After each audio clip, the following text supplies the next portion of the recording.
বিবাহ করা চিরতরে হারাম ঘোষণা করা হয়েছে। ওই সকল পুরুষ মানুষরা যদি তোমার চোখের সম্মুখে ভিন্ন কোন পুরুষ পড়ে যায় গো, আল্লাহ রাব্বুল আলামিন বলছে আমার মা বোন যারা আছে কানটা খুলে শুনে নেন।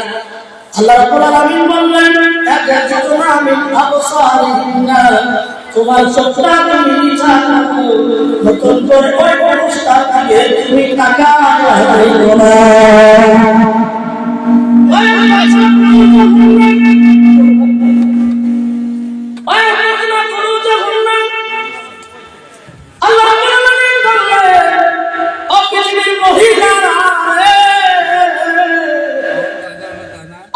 তোমরা জমিনের ভিতরে তোমার লজ্জার স্থানটাকে জমিনের ভিতরে তুমি হেফাজত করো।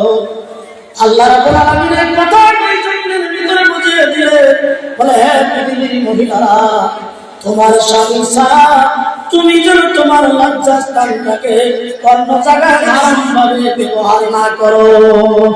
আল্লাহ রাব্বুল আলামিন হারাম ঘোষণা করলেন, কিন্তু আজকে আমাদের বিভিন্ন জায়গাতে বিভিন্ন দেশের বিভিন্ন গ্রামগঞ্জের ভিতরে আপনাদের এই জায়গায় না থাকতে পারে, মাফ করবেন আপনাদের এই জায়গায় না, কিন্তু অনেক জায়গাতে আছে, যেমন আমাদের গ্রামে আছে। স্বামী থাকার পরে একটা মহিলা তার দেওরের সঙ্গে ফুর্তি করে গল্প করতে করতে করতে অনেক সময় দেখা যায় দেওরটার সঙ্গেই ভেঙে গেছে।